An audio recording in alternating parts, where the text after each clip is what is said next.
എല്ലാ കണ്ണുകളും കൊച്ചി CBI പ്രത്യേക കോടതിയിലേക്ക്. പെരിയ ഇരട്ടക്കൊലക്കേസിൽ അല്പസമയത്തിനകം CBI പ്രത്യേക കോടതി വിധി പ്രസ്താവം നടത്താൻ പോവുകയാണ്. പ്രതികളെല്ലാം കുറ്റക്കാരെന്ന് നേരത്തെ തന്നെ കോടതി കണ്ടെത്തിയതാണ്. ഇനി എന്തായിരിക്കും അവർക്ക് നൽകാൻ പോകുന്ന ശിക്ഷ എന്നതാണ് പ്രധാനപ്പെട്ട കാര്യം. 12:15 വിധി പ്രസ്താവമുണ്ടെന്നാണ് ഇപ്പോൾ ലഭിച്ചിരിക്കുന്ന ഏറ്റവും ഒടുവിലത്തെ വിവരം.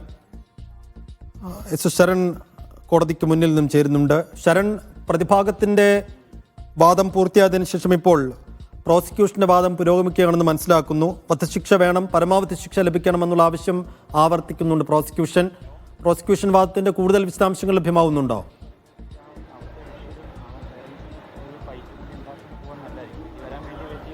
പ്രോസിക്യൂഷൻ നേരത്തെ എന്താണോ കോടതിയിൽ ചൂണ്ടിക്കാട്ടിയത് അത് തന്നെ ഇന്ന് ആവർത്തിക്കുകയാണ്. അതായത് അവർക്ക് വധശിക്ഷ, പ്രതികൾക്ക് വധശിക്ഷ തന്നെ നൽകണമെന്നുള്ളതാണ് പ്രോസിക്യൂഷന്റെ നിലപാട്. അതിന് കാരണമായി മാറുന്നത് നിഷ്ഠൂരമായ കൊലപാതകമാണെന്നുള്ളതാണ്. നേരത്തെ നമ്മൾ പലപ്പോഴും സൂചിപ്പിച്ചതുപോലെ തന്നെ 19ഉം 23 വയസ്സും മാത്രം പ്രായമുള്ള ചെറുപ്പക്കാരാണ് കൊല്ലപ്പെട്ടിരിക്കുന്നത്. അതിനിഷ്ഠൂരമായിട്ടാണ്, കൃത്യമായ ആസൂത്രണത്തോടെയാണ് അവരെ കൊലപ്പെടുത്തിയിരിക്കുന്നത്. അതുകൊണ്ട് തന്നെ ഇവർക്ക് റോള് ഉണ്ടെന്ന് തെളിഞ്ഞ സാഹചര്യത്തിൽ, ഇവർ കുറ്റക്കാരാണെന്ന് കണ്ടെത്തിയ സാഹചര്യത്തിൽ വധശിക്ഷ തന്നെ നൽകണമെന്നുള്ളതാണ്. സിജോ, ഇപ്പോൾ നമ്മൾ ഏറ്റവും ഒടുവിലായി പ്രതിഭാഗം മുന്നോട്ട് വെച്ച വാദമുകൾ പരിശോധിക്കുകയാണെന്നുണ്ടെങ്കിൽ ഏത് വിധേനയും വധശിക്ഷ, പരമാവധി ശിക്ഷ ഒഴിവാക്കുക, അതൊരു ചെറിയ ശിക്ഷയിൽ ഒതുക്കുക എന്ന ലക്ഷ്യത്തോടായിരുന്നു. അതായിരുന്നു അല്ലേ?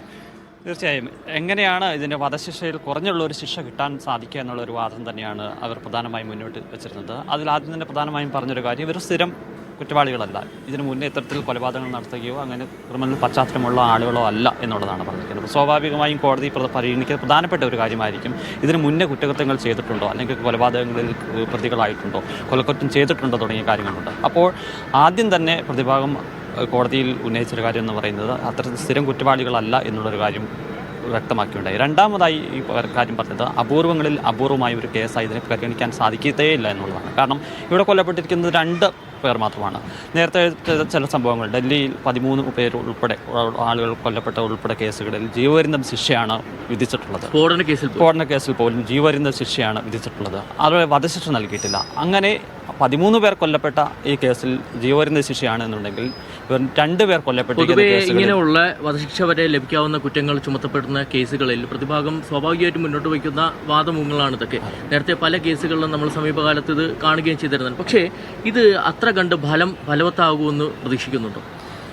ഫലവത്താകുമെന്ന് ചോദിച്ചു കഴിഞ്ഞാൽ ഒരു പക്ഷേ അത് കോടതി തന്നെയാണത് സത്യത്തിൽ തീരുമാനിക്കേണ്ടത്. പക്ഷേ മുൻ ഹൈക്കോടതിയുടെ അല്ലെങ്കിൽ സുപ്രീം കോടതിയുടെ ഉത്തരവുകൾ സ്വാഭാവികമായും കോടതിയുടെ പരിഗണനയ്ക്ക് വിടും. കാരണം 13 പേർ കൊല്ലപ്പെട്ട സ്ഫോടന കേസുകൾ ഉൾപ്പെടെ വധശിക്ഷ ഒഴിവാക്കിയിട്ടുണ്ട്, അല്ലെങ്കിൽ വധശിക്ഷ നൽകിയിട്ടില്ല. സ്വാഭാവികം അത്തരം ഉത്തരവുകളും അത്തരം ജഡ്ജ്മെൻറ്റുകളുമാണ് കോടതി മുന്നിൽ വയ്ക്കുമ്പോൾ അത് തീർച്ചയായും സ്വാഭാവികമായും പരിഗണിക്കപ്പെടേണ്ട നിലയിലേക്ക് വരികയും ചെയ്യും. പക്ഷേ നമുക്ക് ഇവിടെ ഈ കുറ്റകൃത്യത്തിൻ്റെ എത്രത്തോളം ക്രൂരമായ രീതിയിലാണ് 2 പേരെ കൊലപ്പെടുത്തിയത് എന്ന് തുടങ്ങിയ കാര്യങ്ങൾ മനസ്സിലാക്കേണ്ടത്. മാത്രമല്ല ഏറ്റവും നിർണായകമായി മാറുകയും ചെയ്യും. ആ ഒരു പരിഗണന എന്തായാലും സ്വാഭാവികമായും, അല്ലെങ്കിൽ ആ ഒരു കാര്യം ഗൗരവത്തോടെ തന്നെയാണ് കോടതി എടുക്കുന്നതെന്നുള്ള യാതൊരു സംശയവുമില്ല. പക്ഷേ പരമാവധി വധശിക്ഷ ഒഴിവാക്കുന്നതിനുള്ള നടപടികളിലേക്കാണ്, അല്ലെങ്കിൽ അത്തരം നടപടികളിലേക്കാണ് പോകുന്നത്. മറ്റു ചില കാര്യങ്ങൾ കൂടി പ്രതികൾ ചൂണ്ടിക്കാട്ടിയിരുന്നല്ലോ. ഇപ്പോൾ പ്രതിഭാഗം പറഞ്ഞത് KV കുഞ്ഞിരാമൻ മുൻ MLA ആണ്.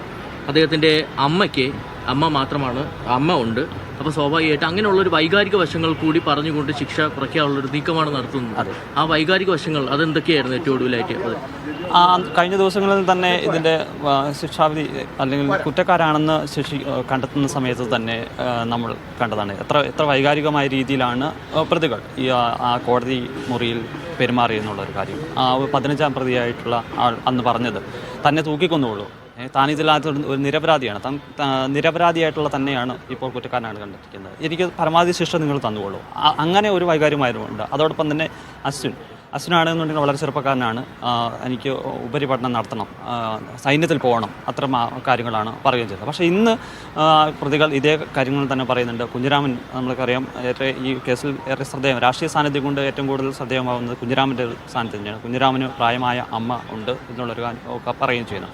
പക്ഷേ ഇത്തരം വാദഗതികൾ പ്രതിഭാഗം ഉയർത്തുമ്പോൾ കോടതി തന്നെ പരിഗണിക്കപ്പെടുന്ന മറ്റൊരു പ്രധാനപ്പെട്ട കാര്യമുണ്ട്. ഈ കൊല്ലപ്പെട്ട ആളുകൾക്കും പ്രായമായ ആളുകളുണ്ട്, രക്ഷിതാക്കളുണ്ട്. അവർ ആവശ്യപ്പെടുന്നതെന്ന് പറയുന്നത് പരമാവധി ശിക്ഷ നൽകുക എന്നുള്ളൊരു കാര്യമാണ്. ഒരുപക്ഷെ കോടതി ഇവരുടെ വിദ്യാഭ്യാസപരമായ കാര്യവും പ്രായവും അതോടൊപ്പം തന്നെ ഇവരുടെ രക്ഷിതാക്കളുടെയൊക്കെ പരിഗണനയ്ക്ക് എടുക്കാമെങ്കിൽ പോലും കുറ്റകൃത്യം എത്രത്തോളം ഗൗരവമായിട്ടുള്ള അല്ലെങ്കിൽ അത്രത്തോളം നമുക്കറിയാം എത്ര ക്രൂരമായി തന്നെയാണ് കൊലപ്പെടുത്തിയെന്നുള്ളൊരു കാര്യം. അപ്പോൾ ആ ഒരു കാര്യങ്ങൾ കൂടി പരിഗണിച്ചുകൊണ്ട് തന്നെയായിരിക്കും കോടതി സ്വാഭാവികമായും എടുക്കുക. നേരത്തെ ഞാൻ സാറിനുമായി സംസാരിക്കുന്ന സമയത്ത് സാറിന് പ്രധാനപ്പെട്ട ഒരു കാര്യം നമ്മൾ സൂചിപ്പിച്ചിരുന്നു. അതായത് ആ കാര്യത്തെക്കുറിച്ച് സാറിനൊന്നും കുറച്ചുകൂടി ഡീറ്റെയിൽ പറയുകയാണെങ്കിൽ ഒരു പുതിയ ഇൻഫർമേഷൻ, അതായത് നമ്മൾ ഈ അപൂർവങ്ങളിൽ അപൂർവമായ ഒരു കേസല്ല എന്നുള്ളൊരു കാര്യം ഇപ്പോൾ പ്രതിഭാഗം പറയുന്നത്. നേരത്തെ സംസ്ഥാന ചൂണ്ടിക്കാട്ടാനുള്ളത് സംസ്ഥാന സർക്കാർ എന്താണോ, അതായത് CBI അന്വേഷണം തടസ്സപ്പെടുത്താൻ വേണ്ടി സംസ്ഥാന സർക്കാർ എന്തായിരുന്നോ മുന്നോട്ട് വെച്ചിരുന്ന വാദം അത് അക്ഷരം പ്രതി ആവർത്തിക്കുകയാണ് ഇവിടെ ചെയ്തിരിക്കുന്നത്. നേരത്തെ നമുക്കറിയാം 2019 ഫെബ്രുവരി 17 ഈ രണ്ടുപേരും കൊല്ലപ്പെടുന്നത്. അതിനുശേഷം സ്വാഭാവികമായിട്ടും ഈ TP വധക്കേസിന് ശേഷം CPM ഏറ്റവും കൂടുതൽ പ്രതിരോധത്തിലാക്കിയ അല്ലെങ്കിൽ ജനരോഷം ഏറ്റവും കൂടുതൽ നേരിട്ട ഒരു കേസ് ഏതാണെന്ന് ചോദിച്ചു കഴിഞ്ഞാൽ അതിനൊറ്റ ഉത്തരമേ ഉള്ളൂ, അത് പെരിയ ഇരട്ടക്കൊലപാതകമാണ്. അത് പാർട്ടിക്കുള്ളിൽ പോലും അത് പരസ്യമായി അവർ പ്രകടിപ്പിച്ചിട്ടില്ലെന്നേ ഉള്ളൂ. പക്ഷേ CPMനുള്ളിൽ തന്നെ വലിയ അമർഷണമുണ്ടായി. എന്തിന് ഈ രണ്ട് ചെറുപ്പക്കാരെ കൊലപ്പെടുത്തി എന്നുള്ള ചോദ്യങ്ങൾ ഉയരുന്നുണ്ടായിരുന്നു. സമൂഹത്തിൽ ആകെ തന്നെ വലിയ പ്രതിഷേധമായി അലടിക്കുകയും ചെയ്തിരുന്നതാണ്. അപ്പോൾ അങ്ങനെ ഒരു കേസ് ആദ്യം മുതൽ തന്നെ ഇതൊരു വ്യക്തി വിരോധമാണ്, CPMന് റോളില്ല എന്ന രീതിയിൽ വരുത്തി തീർക്കാനുള്ള ശ്രമങ്ങൾ നടന്നിരുന്നു. ലോക്കൽ പോലീസ് അന്വേഷിക്കുന്ന കേസ് ക്രൈംബ്രാഞ്ചിന് ആ ഒരു പ്രതിഷേധത്തെ തുടർന്ന് ക്രൈംബ്രാഞ്ചിന് കൈമാറുന്നു. ക്രൈംബ്രാഞ്ച് 14 പ്രതികളെ ഉൾപ്പെടുത്തി കുറ്റപത്രം സമർപ്പിക്കാൻ നിൽക്കുമ്പോഴാണ് ഉന്നത നേതാക്കൾക്ക് ഇതിൽ റോളില്ല, അതായത് ഉന്നത നേതാക്കൾക്ക് റോളില്ല എന്ന് പറഞ്ഞുകൊണ്ടുള്ള കുറ്റപത്രമാണ് ക്രൈംബ്രാഞ്ച് സമർപ്പിക്കുന്നത്. 2 നേതാക്കൾ മാത്രമാണ്, പ്രാദേശിക തലത്തിൽ 2 നേതാക്കൾ മാത്രമാണ് ആ പ്രതിപട്ടികയിൽ ഇടം പിടിക്കുകയും ചെയ്തിരുന്നത്. അങ്ങനെ പറഞ്ഞുകൊണ്ട് ചെയ്തപ്പോഴാണ് സ്വാഭാവികമായിട്ടും CBI അന്വേഷണം ആവശ്യപ്പെട്ടുകൊണ്ട് കുടുംബം ഹൈക്കോടതിയെ സമീപിക്കുന്നു. അങ്ങനെ ഹൈക്കോടതി സിംഗിൾ ബെഞ്ച് ഈ ക്രൈംബ്രാഞ്ചിന്റെ അന്വേഷണത്തിലെ വീഴ്ചകൾ ചൂണ്ടിക്കാട്ടിക്കൊണ്ട് ഉത്തരവ് ഇടുകയും ചെയ്തിരുന്നത്.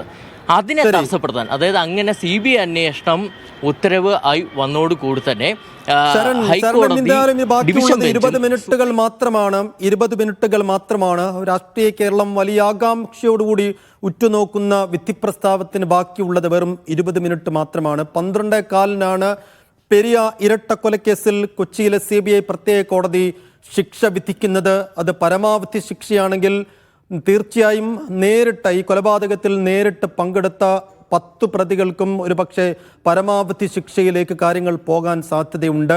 KV കുഞ്ഞിരാമനും മണികണ്ഠനും അടക്കം ഈ പ്രതികളെ സഹായിച്ചതിന്, പ്രതികളെ പോലീസിൻ്റെ കസ്റ്റഡിയിൽ നിന്ന് ബലമായി ഇറക്കിക്കൊണ്ടുവന്നതിന് ശിക്ഷ നേരിടുന്ന മുൻ MLA കുഞ്ഞിരാമനടക്കം മുൻ ബ്ലോക്ക് പ്രസിഡന്റ് മണികണ്ഠൻ അടക്കമുള്ളവർക്ക് 7 വർഷം വരെ തടവും ലഭിക്കാവുന്ന കുറ്റങ്ങളാണുള്ളത്. പരമാവധി ശിക്ഷ ലഭിക്കണമെന്ന് അല്പസമയം മുമ്പ് ഈ വാദപ്രതിവാദത്തിനിടെ പ്രോസിക്യൂഷൻ വീണ്ടും അവരുടെ വാദം മുന്നോട്ട് വെച്ചിട്ടുമുണ്ട്.